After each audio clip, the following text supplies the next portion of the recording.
Hi, everyone. How's it going? I thought there was going to be an intro for Jaime. I can do that. Yeah, I'm the producer for Off Ramp. We're the weekend show, and we do a lot of arts and culture stuff. We have had on before Gilbert Hernandez, Jaime's brother, and I'm really excited to be here with Jaime. Jaime is, of course, one of the authors behind Love and Rockets, and he's also a illustrator for the latest Junot Diaz novel, This Is How You Lose Her, which is why we're talking tonight. And I guess we can just get started. Bear with me, this is my first time operating this big of a PowerPoint. All right. So I guess we're going to start with why you're here. And the illustration that we're looking at right now is, I think, the first work you did with Junot Diaz. Is that right? Yes. First off, I guess, tell me about this. This is an illustration from Junot's work in The New Yorker for The Brief and Wondrous Life of Oscar Wilde. How did this come about? Tell us the story. I had been. Is this on? Yeah. Yeah. Okay. I had been doing illustrations for quite a few years for The New Yorker here and there, once in a while. And when they asked me to illustrate this story, I didn't know who Junot was, but I liked, I read the story to get the image down. I liked it a lot, and I mean, not just because he put little Love and Rockets references in the story, but and I remember I liked it because the editors at The New Yorker go, draw a really sexy girl. And I go, that's the first time you ever asked me to do that. Had you, I think I was hearing an interview where you say, sometimes you'll read the whole story, sometimes you'll kind of get the gist of it, but this was one where you read it and not only did you read the whole thing, but you really liked it, right? Yeah. I immediately took to his writing style, and I liked what he talked about and how he talked about it and stuff like that. And so then a couple of years later, they asked me to do another of his short stories, and then another, and another. I think I did like 4. You became their go-to Junot Diaz guy. Yeah, get the Latin guy. But yeah, and so I got to read his stuff that way, through. So this scene, the guy in a spacesuit looking at this woman in space, this doesn't actually happen in the story, right? No, but it's the gist, He's fantasizing. Did he tell you to draw it like this, or was this just your own vibe? The editors told me. I didn't talk to Junot till after, So when you worked with him on This Is How You Lose Her, which we have some illustrations of too, brought to you by the folks at Entertainment Weekly, I guess. Was that more collaborative, or was it still the same thing where you were kind of like a hired gun? Well, it started out as a hired gun, but by that time I knew Junot liked my stuff, and the editors of the book were, they knew that I had illustrated stuff of his before, and they thought, well, maybe we could reproduce some of those old images, and then he can add more. It was pretty simple. I mean, they just emailed me and said, how would you like to do this? And I said, sure. Was the process a little bit more collaborative because you were working on illustrating a novel, basically? Like, what was the input that you got from Junot? He would just look at the sketches, and he would talk to them, and then they would talk to me, and it was only a few times it was directly in emails, but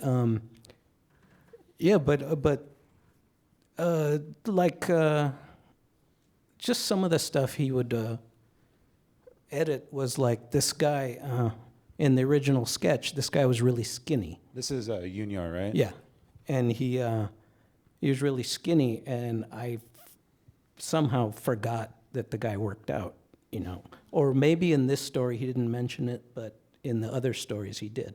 how he worked out and he was pretty big. So as far as editorial input from him, he just said, make him bigger, simple. And of course it's like, yes, sir, like that. There was, let's see, so this is an illustration you see later on in the book. How many people have seen this version of the book that we're looking at right now? Only a couple of you guys. So this is, but you guys have read the book, right? So this is Nilda, who I think is like a little bit towards the beginning of the book. And can you tell us a little bit about that story? As far as what struck me the most about the character, the actual character Nilda, was that I thought she was the most rounded character as far as there were a lot of personality quirks with her that I really got into. I guess I kind of knew her more than a lot of the other characters. Yeah, because of that. She's kind of in the book. She's kind of like this classic character that everyone relate to, like your older brother's girlfriend, and that you have a crush on. And she's just this kind of presence. Like she talks to Junior, the main character, and is kind of flirty with him. And because it's Junot Diaz, it goes really deep into that. And I think in the illustration, it was important for you to get the comic books that they read together, and I like that. Yeah, because of course that was one of my favorite parts. She liked comics, and I just thought that would be a cool image. She's laying on the bed, all seductive and everything, but she's reading comics. I remember reading that some of the feedback you got from Junot was that you were making the characters look not Dominican enough. They were looking too Mexican. Yeah, one of his notes was make her look less, quote, Mexican. But I knew exactly what he meant. It wasn't kind of like, who is this buffoon, ruining my characters or anything, and that brings up the hardest part I had with actually illustrating the book was that I was really nervous about getting the characters right and the settings and everything and the way they dress, because his world and my world growing up are two separate worlds. I mean, the way I'm a West Coast Mexican guy and he's a East Coast Dominican guy, and I mean, I can say, oh, we're all Latinos, and everything, but, when it gets more specific, you start narrowing it down, and... Well, also New Jersey and Oxnard, I mean, that's two different worlds. Sure. Till you live there.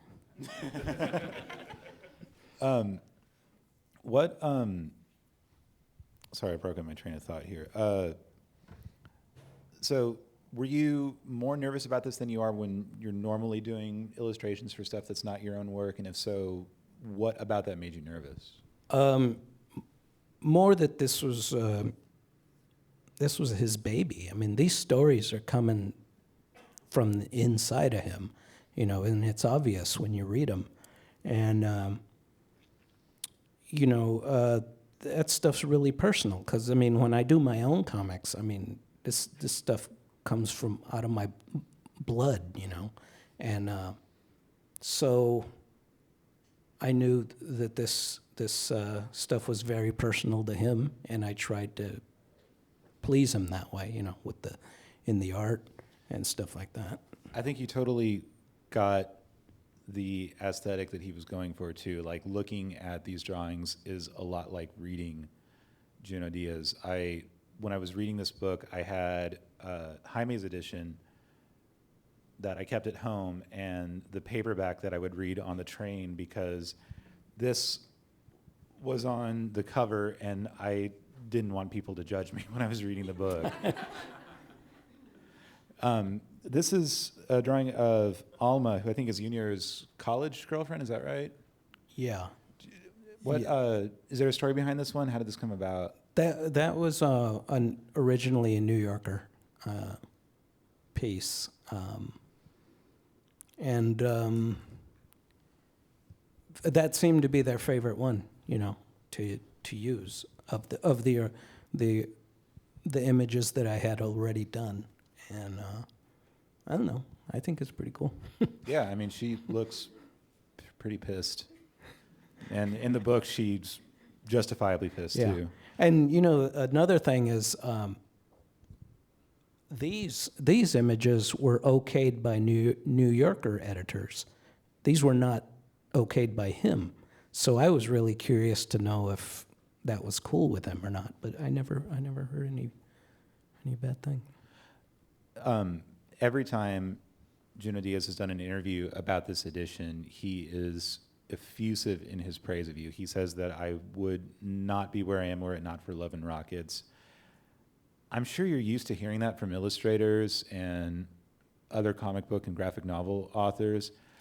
That coming from a Pulitzer Prize winner, a MacArthur Genius Grant winner, that would still blow my mind, I think. Sure, it's intimidating. But when he says, how much he likes it, of course, I'm going like, yeah, of course he does. Hey, it's Love and Rockets, man. So I think we can transition to Love and Rockets now. And I just heard a yes.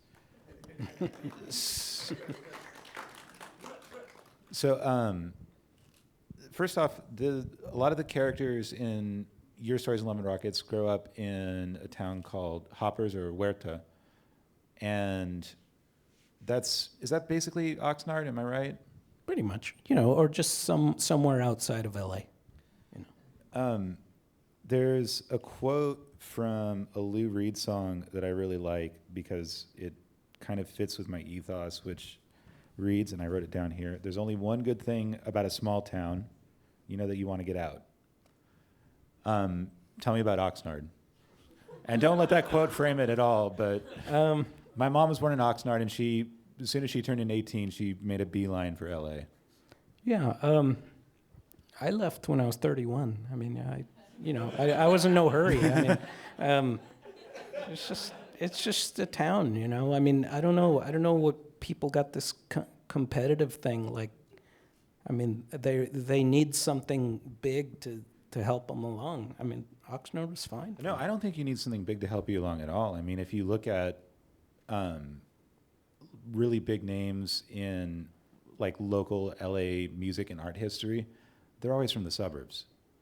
They're never growing up, in Mid-Wilshire or in Santa Monica, in posh lofts or everything like that. It's usually people who are growing up in the Valley or in the South Bay or in Orange County, like Steve Martin was from Garden Grove.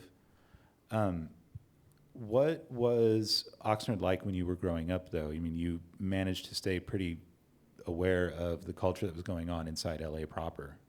Yeah, well, Oxnard was just a little LA without a movie industry. It was just, it's Southern California, just big. I mean, there's a lot of Oxnards all over the place, You can like them or not like them, I had no problem with it. I mean, a lot of people leave because they want to leave small town minds, and they want something more, stuff like that.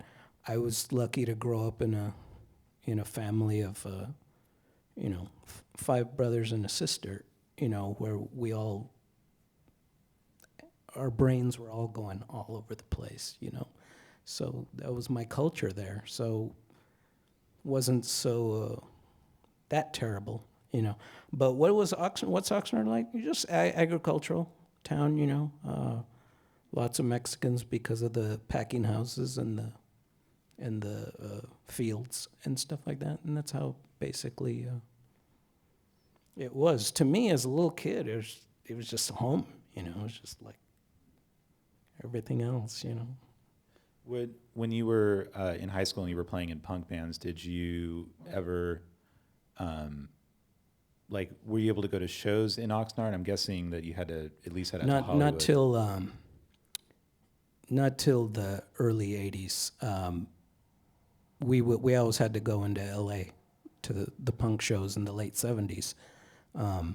by the early 80s, we were like meeting other punks in Oxnard. Like we would go, look at the way that person's dressed, that kind of thing. Ooh, that person has a button. And that's the only, but it was exciting. You see someone in a record store, hey, look, they're looking at the Elvis Costello record. Ooh, yeah. But, but it wasn't till the Oxnard Ventura scene started to have more kids coming out, and pretty soon we had our own thing. Yeah. I'm really curious about what the Oxnard Ventura scene was like versus what was going on in LA, because I think you had a lot more kind of glammy bands happening in the center of LA. What was it like in Oxnard? I would say hardcore punk took over Oxnard after a while. So a lot of, the Black Flag generation, kind of thing.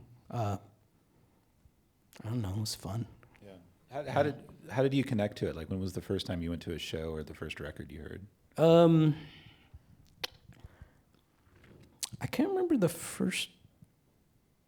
I remember my brother, one of my brothers bought the first Ramones record when it came out, but we were still long-haired Kiss fans, and we liked it, but there was still not that call to arms thing, it was kind of like it just sat with our Kiss and Styx Blue Oyster Cult records, but it wasn't until we started getting records, Sex Pistols, Clash's first record, stuff like that, and then Gilbert met up with some old high school friends who go, you should come to LA. There's these bands that play and stuff like that. Because we're a small town. I mean, we're Oxnard. We didn't have a car or anything, so we didn't go into LA a lot. Were you even old enough to drive?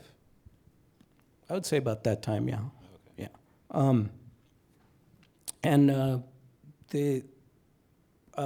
then Gilbert went to go see something. He went to go see the Jam or something, but the opening act was this band called the Dickies, and he goes, oh, you got to come. We got to go to these shows. He came home and says, we got to go see these bands and this and that, and and then we started going. We'd get someone had a car that weekend, we'd all pile in and go see bands and stuff like that, and pretty soon started supporting the local bands, the LA scene that had, hardly anybody had a record, so you just learned all their stuff from the clubs, Yeah. In the clubs. Punk plays a big role in Love and Rockets, the comic, and and I was wondering where you got, comics were pretty easy to get, those big records were easy to get, you could drive down to those shows. What was, I guess, the influence that made Love and Rockets what it was, not just another comic book like the ones that you guys were reading growing up? When we started doing Love and Rockets, it was because our brother Mario said, "Hey, let's just print our own comic. Let's do our own thing." We never heard of the DIY thing, but it was just we were Gilbert and I were older, and we were out of high school, and we didn't want real jobs. We wanted to draw comics, but we didn't want to draw Marvel comics. We didn't want to move to New York and have to draw that stuff. We wanted to draw what we wanted to, just goofy stuff. And when our brother Mario said, "Let's publish our own comic," it was kind of like, okay, Jaime, we need this many pages from you. Gilbert, this many pages, this and that. And I was kind of like, okay, let's see. Do you have any idea of what you were going to draw at that point? I knew I wanted to do my Maggie and Hopi character because I had them, and I had been doing drawings of them for quite a couple of years, and but I didn't know what the stories were going to be about, so I kind of just made it up as I went along. Yeah, there's nothing more intimidating than a blank slate for a writer. Just give me any direction. But in those days, I was just a cocky punk kid with nothing to lose. So we did a comic that we said, we want to put in stuff we want to see in comics. So we just threw everything in there. That's why you got rocket ships, robots, and punks, and Dinosaurs. and homies, and you know, and stuff like that, all together, you know. And it was just throwing our whole life in, you know, that we grew up with, throwing them all in that comic. And when Fantagraphics picked us up, we thought, okay, this is a real comic now. We got to put out the next issue, and then the next issue. And so that was when I started to think about what I wanted to keep. I liked doing Maggie and Hopi, and right away I got good response from them, you know, doing them. And I wanted to do certain things. So certain things stayed in there, and other things just started to fall off. Yeah, I think even in the beginning comics, the characters are really complex, and I think that when you get past the more science fiction stuff, it kind of gives them room to breathe and room to grow. Yeah, and that's what I started to get more interested in doing. The rocket ships got in the way after a while, you know. What kind of a reaction were you getting from people in your town versus like writers when these first comics were coming out? From my town, nothing. No, it was kind of like, oh, you draw comics? How cute, you know, that kind of thing. You know, aunts and uncles. You know. When are you going to get a real job? Yeah. And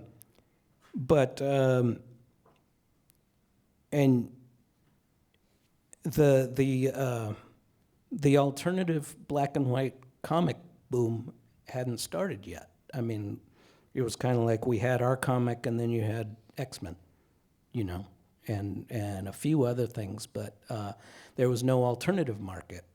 And so we were kind of supported by the mainstream guys, a lot of the mainstream guys. You know, a lot of them didn't get our comic, but a lot of them thought it was cool and fun and stuff. So it wasn't, it took a while to grow, you know, as far as people discovering, hey, this is a comic.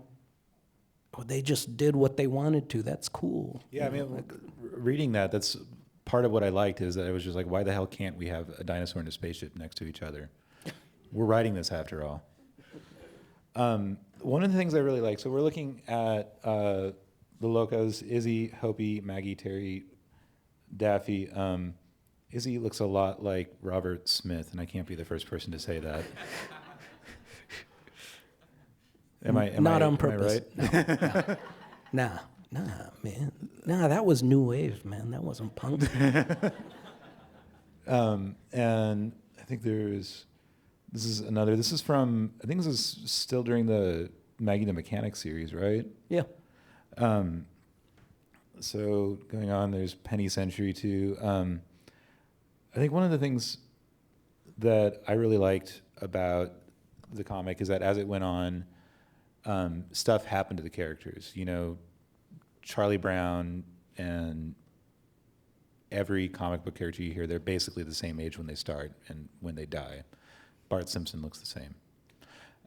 These characters actually age, and I think when you hit 10 years old, there was this kind of tribute to them, and it really is kind of amazing. Like, that is Izzy nowadays. How old was she in this?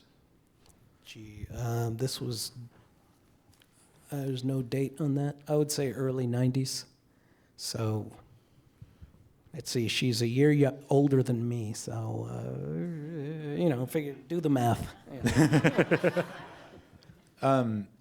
When did you decide, like, did you make a conscious choice to say these characters need to be mortal, they need to get older as the rest of the people who are reading it get older? Yeah, that was already in there when we started, because Gilbert made that a conscious choice because he was a big fan of the Gasoline Alley strip, which had a character that in the beginning was a baby at a doorstep, and then years later he was 40 years old. I don't know, just aging them just seemed like a natural thing to do.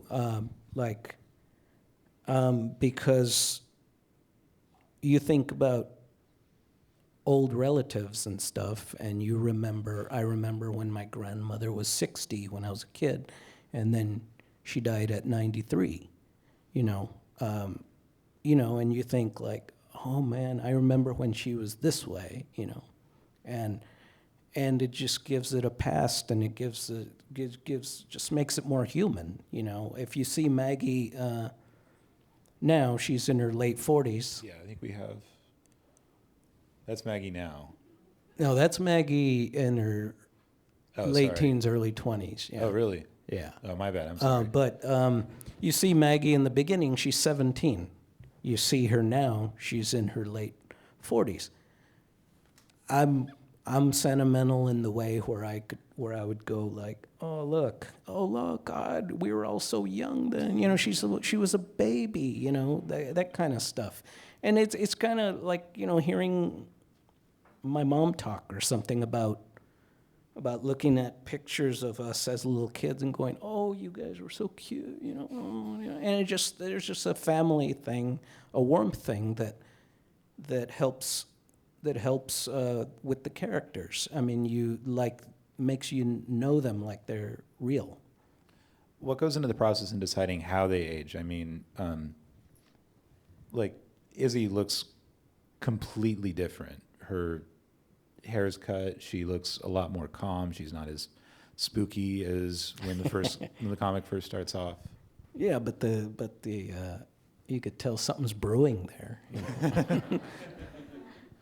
But what makes you decide how they age? Like, it's the only way I can do it is seeing how I age.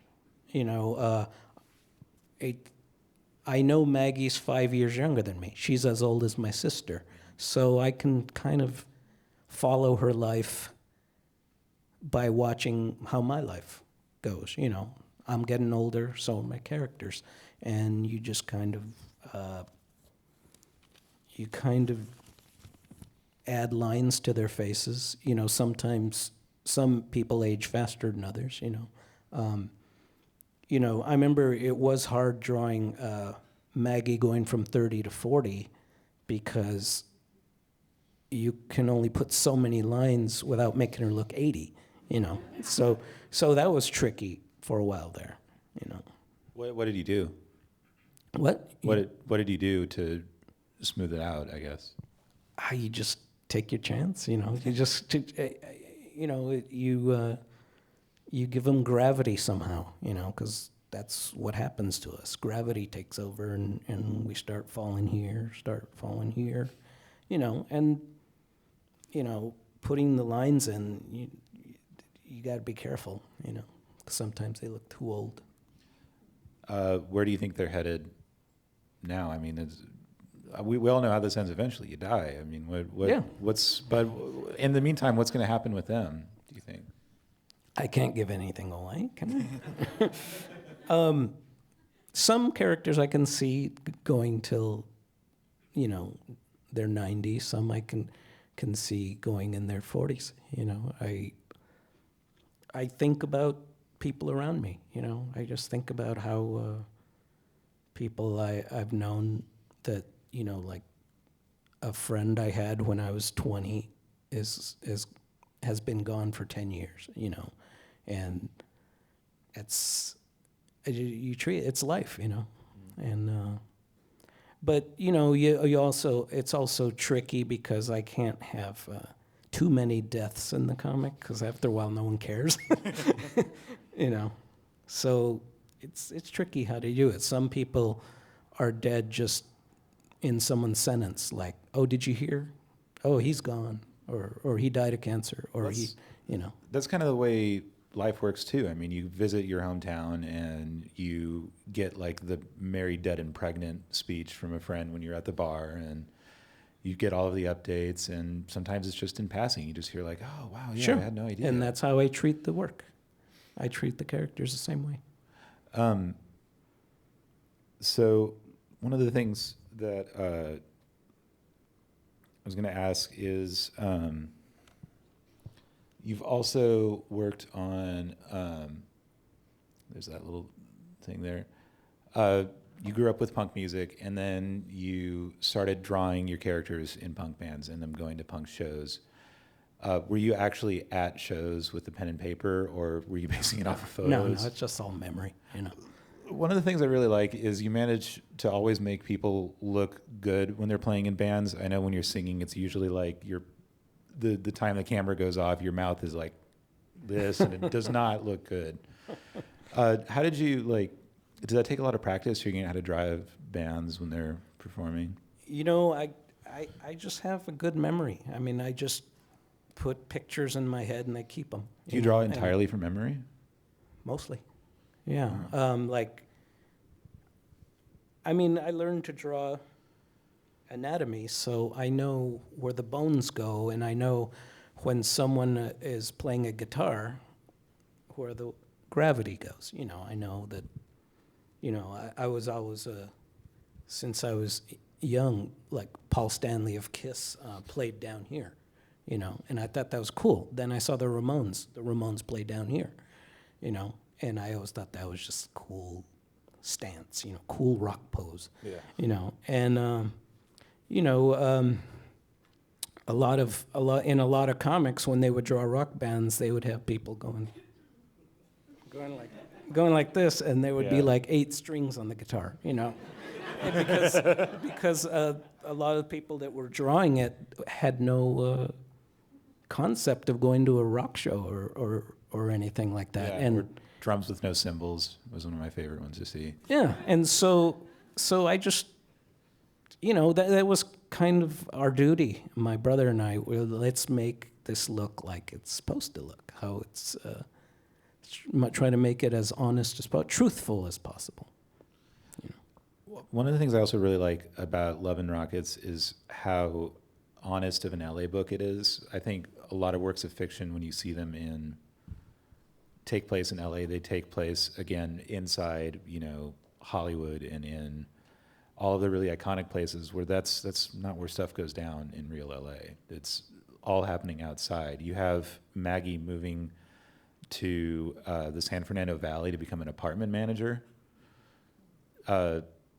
Did you know anyone who actually did that? Because I know a few people who are probably headed that way. Yeah, I just heard, I needed a job for her, but a job where I didn't have to have her at work all the time, and Maggie also at the time was going through a kind of depressed time, and kind of like, okay, I'll be an apartment manager, kind of not thinking, having big dreams, stuff like that. So I don't know. I just take from what I know, real life. You've also done a lot of work going from bands to doing album covers. We have a few over here. How do these work? Is it the same way that like the New Yorker approaches you?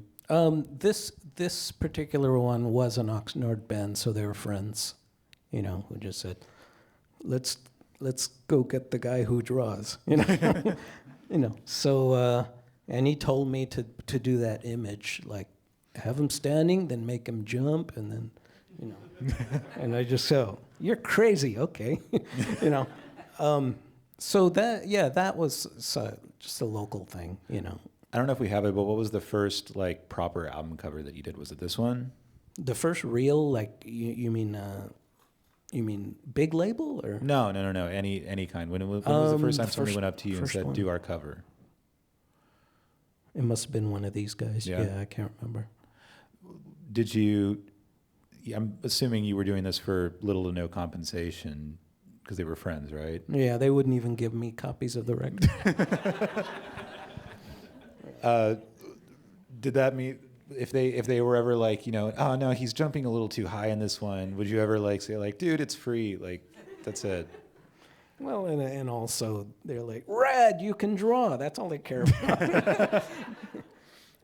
What about when it started getting more official? I think we have a few of those too. This is from the Makers. What was the process for that like? Kind of like working for the New Yorker. They just call you up and say, can you do this? And then they give you an idea, or they don't give you an idea. I that one I came up with myself. Just the Makers are a pretty heavy band normally, and this kind of looks a little more mod to me. What was the thought process behind this? I don't know, just like James Bond girl, and they're all kind of hanging out, you know. Yeah, I don't know.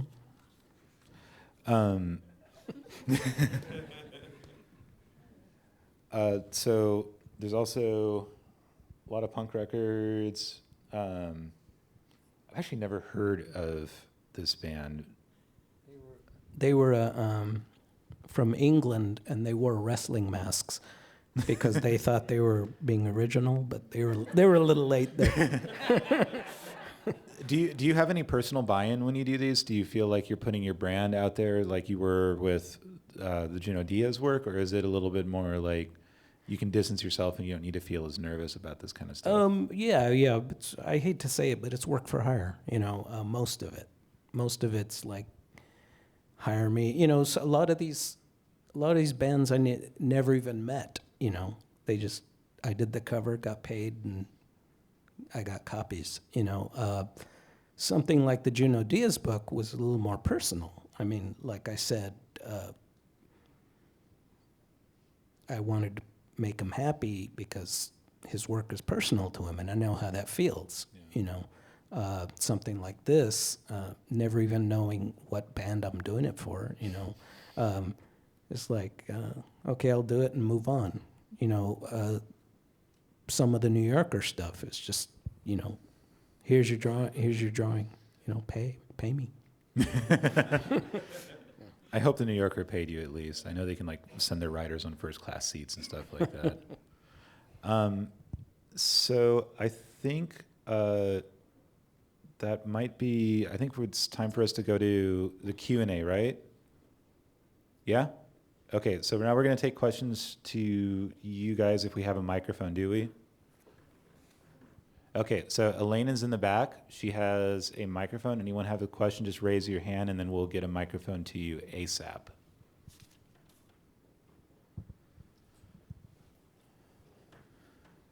Thank you for joining us today. My name is Edgar. I'm a member of the KPC team. I'm a big fan of the Junot Diaz book, This Is How You Lose Her. And when Elaine was kind enough to share with me your book, the illustration, I was thinking about the teacher and how you captured her. The way Junot wrote her. Can you talk to us a little bit more about your process in capturing Junot's imagery and what got you inspired and what got you to really be able to put those images on paper, because they were beautiful. Thank you for doing that. Oh, well, thank you. It could be tricky at times. Like a lot of the stories, I mean,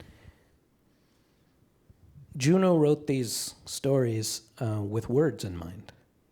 You know, I don't think he knew these were going to ever have images. So I had to read into a lot of stuff, like hints throughout the story, like of what these characters were like, you know, like the story Flaca. Not till more than halfway through the story did I know she was a white girl. And so I tore up the sketch, redrew it. But I was like I said, I wanted to do him right, so I would just read it and go like, okay, I'm getting a sense here that this person is got long hair, or this person is really thin. Sometimes he wouldn't mention that till near the end of the story. So that was really tricky, just doing detective work. I don't know, I mean, I could have just wrote him and said, what does this person look like? But I thought, hey, they hired me to do this. It's my job to do the detective work, like I said. And some of them were really hard, like Junior, when, like I said, I drew him skinny at first.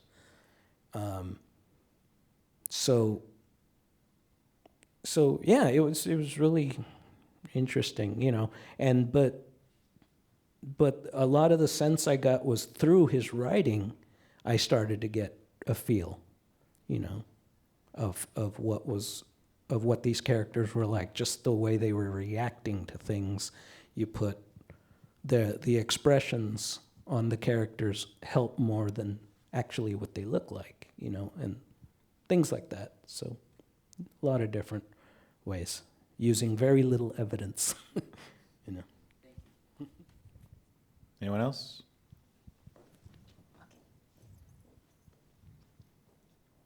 Oh, thank you. I was wondering if you could talk a little bit about Kim Thompson's impact on the original Days of Love and Rockets and when it was first starting to get published. Oh, for those who don't know Kim Thompson, he was there were the two publishers at Fantagraphics, and Kim Thompson just passed away of cancer, lung cancer. Kim, it's hard to say about Kim because he was the silent partner. He was the quieter. Gary Groth was the fireball who said, comics suck, read these comics, these are better for you. Kim was just kind of the laid back, but Kim was actually the one that I would go to actually get the book out and on time and scheduling and things like that. Like for instance, we every year we try to have an issue ready for the San Diego Comic Convention, and that's just Gilbert and I. We just made up that deadline just because we want something for that show to sign. Kim would help us out by going, how you coming along? And I'd go, oh, Kim, I don't know if I'm going to have this done in time. And he'd go, how much more time do you need? And I'd say, God, at least 2 weeks. And he goes, I'll get back to you. And he would call the printer overseas, and he would go like, how much time do these guys? Down to the day, and stuff like that. And that was kind of cool. And when he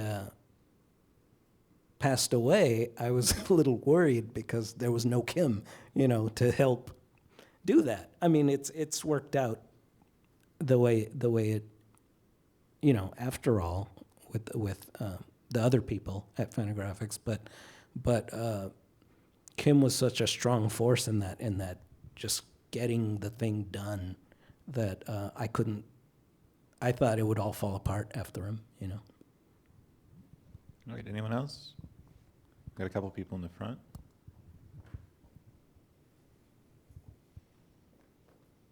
I wanted to ask if maybe you could talk a little bit on, I guess, in more the comic sense, like if you've ever had like any social or like kind of peer pressures to kind of keep this thing going of like you're Latino, like you're putting Latino characters out there, and then how that kind of parallels to like the differences in like mainstream comics, which is really changing now, where like we have a mixed race Spider-Man and like a Chicano Blue Beetle and stuff like that. So Right.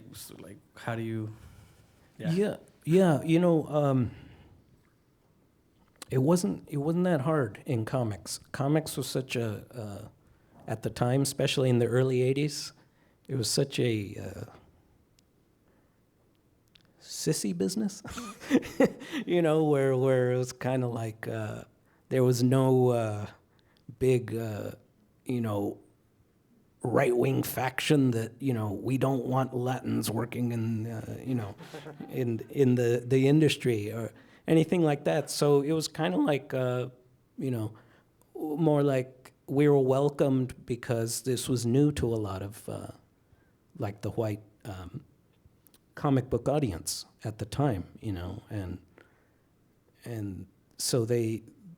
so I don't know how much it was just a curiosity to the comic book world, but we were embraced. But yeah, we were the those Latin guys, and I remember in the early days of the San Diego convention, now that the big Comic Con is huge and it's out of control.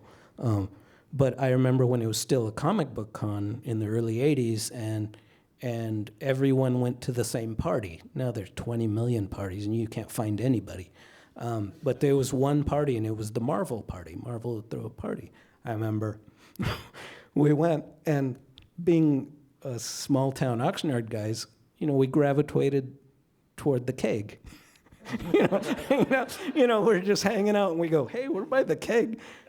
And I remember hearing later in third hand that someone said, I was afraid to go by the keg because those hoods were over there.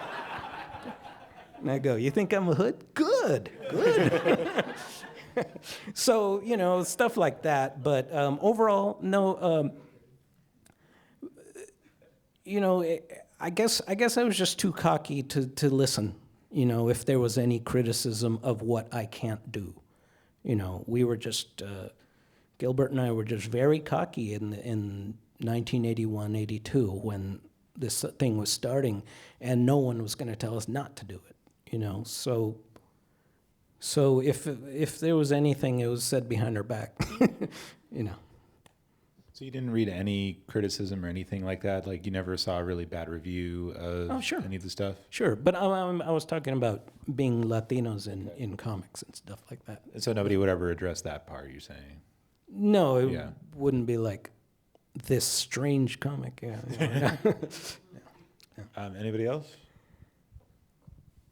Hi, so I'm really thrilled to see you speak because I've been a fan since 2005. And I always felt that you really captured like my circle of friends and like people I knew. And I'm wondering, and I'm sure you get asked this all the time, but how you are able to draw people's lives from this female perspective that feels so authentic. And I've always been dying to know who Hopi and Maggie were based on. Can you tell us more? Maggie came from before when I was in high school. But she was like a character that was in a spacesuit, And by the time I got into punk, she started to cut her hair, she started to change her clothes, she started to be in outer space less, stuff like that. And I wanted my Betty and Veronica, so I created Hopi to be her partner in crime. So I kind of got them from the punk girls I was seeing at the punk shows, because I was really, maybe I was scared of girls in high school. So by the time I got in punk shows, I just thought the energy and the cockiness of the women in punk was just cool. It was just amazing, and I just remember thinking it was so cool and fun, and they were just loudmouths with their cigarettes, and running the place, and I just thought that was the coolest thing. And of course the style of dress and just the whole attitude, and I just wanted to capture that, because that was something I wasn't seeing in comics or TV or movies or stuff like that. And also, I just wanted to do women characters. I just really early on, I really enjoyed, even in high school, drawing my superhero comics. I liked doing the women superhero characters more than the men. And besides, I got to draw them, but and I just started to pick out the things that I really liked about women, because I mean, talking to a woman was a whole different thing than talking to a guy for me. There were certain things I could talk to a woman about that I couldn't talk to my guy friends, because guys are so guarded, and women will have 8 different responses to a situation. Guys will have 2, And I really liked that. I really embraced that, and I took advantage of it in my writing and stuff like that. And the first time a woman told me that they liked my characters, I was really excited, because that's what I wanted to do. I didn't know if I was doing it right, but when I was told by an actual woman, I was just stoked, and I was just like, cool. The gloves are off. I'm going for it, And it's just, and part of it was because women characters were so terrible in comics, You know, that was another thing. We were just correcting a lot of stuff we thought was done wrong in comics. Like, well, they do it this way. Let's show them how it's really done. You know, kind of like that. We're just real cocky, snotty-nosed kids, you know. But, so, yeah, and it's just, you know, there's always that question, why strong women characters, you know? Cool. Why not, man? What? I mean, you know, is that a question? You know? I mean, because I don't know. I just can't see a difference. I can't separate it. You know, it's all good, you know? I don't know. Did you ever ask like your sisters or other women in your life for feedback? Like, okay, I want to do this with her. Does that seem even remotely believable? I've talked to my wife every once in a while, you know, and you know, and about stuff, and then she tells me, and then I do the exact opposite, you know. But no, yeah, because there are certain things I have to ask, you know, because I can't keep guessing, you know, but I don't know. Seems to be going pretty good. Yeah. Any other questions? Get somebody in the middle and then the guy on the left over there. I'm just wondering, what is your favorite pen to draw with? I use a nib. I use Hunt 22, and only because when I was a teenager and my brothers told me, you know, comic artists don't use ballpoint pen. They use pen and ink. I went, oh, so I had to teach myself pen and ink. I bought one of those speedball packs where it comes with the bottle of ink and then has all these different calligraphy nibs and all that. And then they had this one Croquill thing, which was the Hunt 22. And I liked the way it drew really fine lines and stuff. And I just got comfortable with it, and I just kept using it, and I've used it ever since. And now, though, as years pass and materials start to get crummier, I'm starting to just use what works. You know, I'll find a nib and I'll say, well, this is kind of like it. I'll try this one. Okay, I'll use this one. You know, so it's now whatever works. It's not really anything specific. Okay, we had one more back towards the left. You're on your Palomar series. Was there a particular village or town that inspired you to create that whole series of characters, and in Latin America that you've gone to that, Right. Palomar is my brother's work. So, I'm sorry. Yeah, but I'll speak for him. Okay. He just wanted to create a small town, and he just wanted it outside the U.S. border. Now he says, hell, it could be inside the U.S. border. Yeah. So, How was there any collaboration in these books? Did you ever get feedback from one another about where the Loca should go, what should happen in Palomar? no, it was more unsaid stuff, more like, if I'm having trouble with a story, I'll call Gilbert up, and we'll end up talking about some old monster movie, and then after we're done, I've figured out my problem. But it's because it's this brother kind of thing that can't explain, that we just kind of inspire each other that way, Yeah, no, we don't collaborate. And I think, well, part of the reason is because he's a big boy. I know he knows what he's doing, I don't need to step in and say, I think you could use a little more of this or that, Yeah. Cool. Anybody else? Any other questions? Okay, right in the front.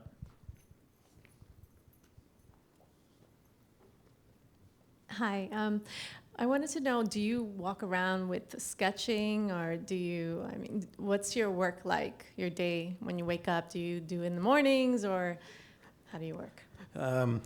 I wake up. Sometimes I don't get to work. No, I don't. I don't do a sketchbook. I don't research. I don't reference. Sometimes that's a mistake. Like I'll draw a car and I go, "Oh, I should have copied that." No, it's all. I don't have a photographic memory, but I can keep pictures in my head, kinda. Where I'm walking down the street. I'm walking down the street and I'm basically drawing in my head, not on purpose, but I'm watching the street, how the telephone poles where the vanishing point goes, where and I'm watching how much more sky there is than ground. It's just constantly in my head that way. So when I get to work, that's what I draw. Drawing a comic about Southern California, I have more sky than ground. That's cool because I get to draw less stuff. but it was something I didn't notice till years later that I go, oh yeah. Because a lot of people say I can feel it. I'm from Wisconsin, but I came to California. And I go, wow, this is so their comic, and I went, oh yeah, duh, yeah. And I started to realize, oh yeah, I keep my horizon line low. So there's more sky because that's what we got here. Stuff like that. But anyway, as far as my work ethic, it's terrible. I sometimes I get up in the morning and I get to work. I don't touch any water on my face, nothing. Just get up and start working, and before I know it, it's 3 p.m, time to pick up my daughter at school.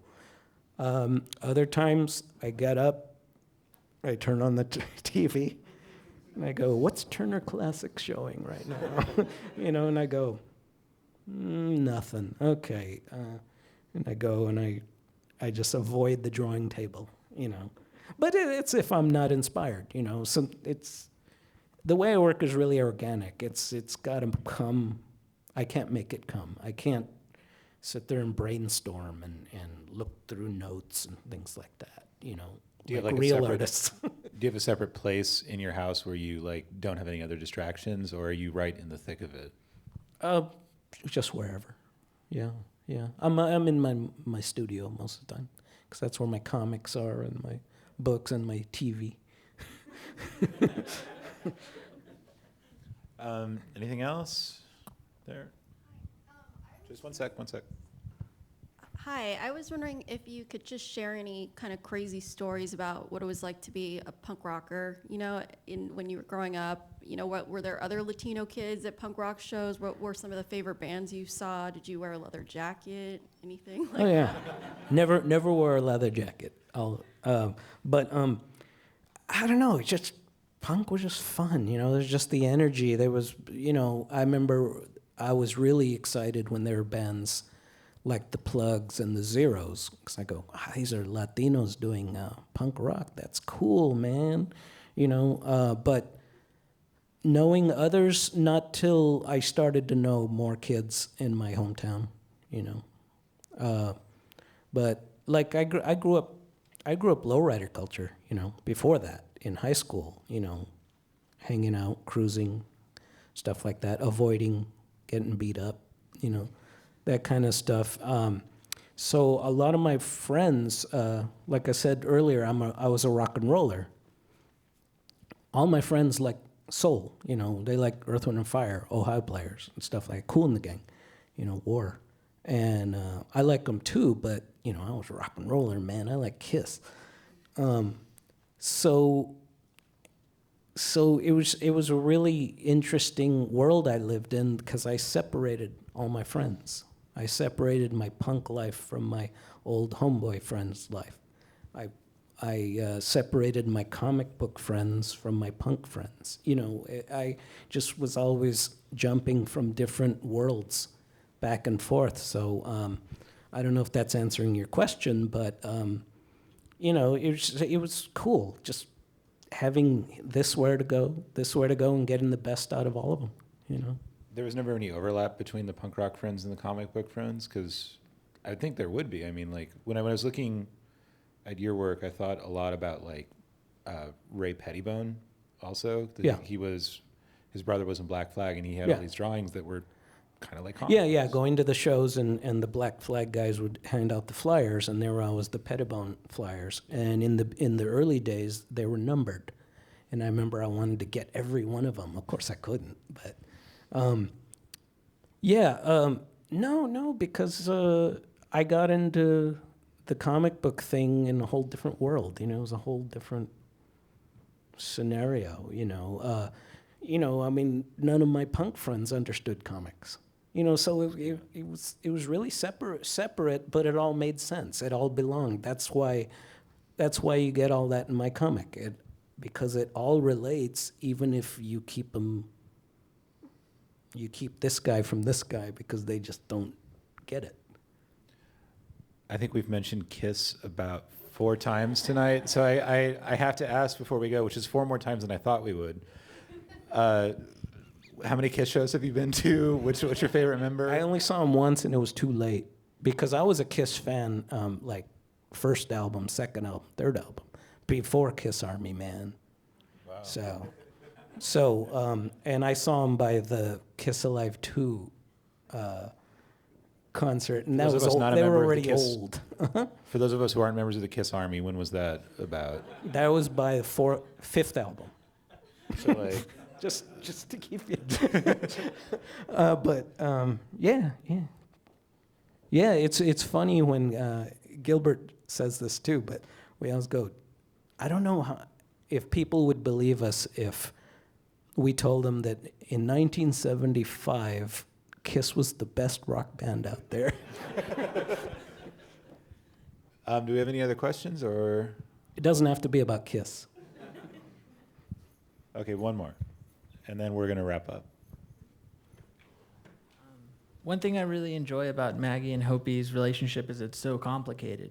And I wanted to know if it was a conscious decision on your part not to fit the relationship within like a very neat, like either homosexual or heterosexual binary. The fact that it kind of was somewhere in the middle.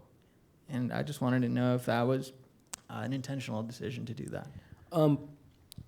Part of it was intentional. A lot of it was the characters do write themselves a lot. I know the characters so well that most of the time they write my stories for me. If I put Maggie in a situation, the story's going to go this way. If I say, well, it's not going to be Maggie this time, maybe I'll put it Izzy, it's going to go a different way, because I just know their personalities so well that they're going to do it for me. So a lot of that stuff that has happened to Maggie and Hopi just happened because I felt that's how they would treat it. You know what I mean? And sometimes they took me in places that I didn't intend to. Like, I think back on a lot of Maggie and Hopi's relationship, and I realize they were apart more than they've ever been together. You know, and that was never intentional.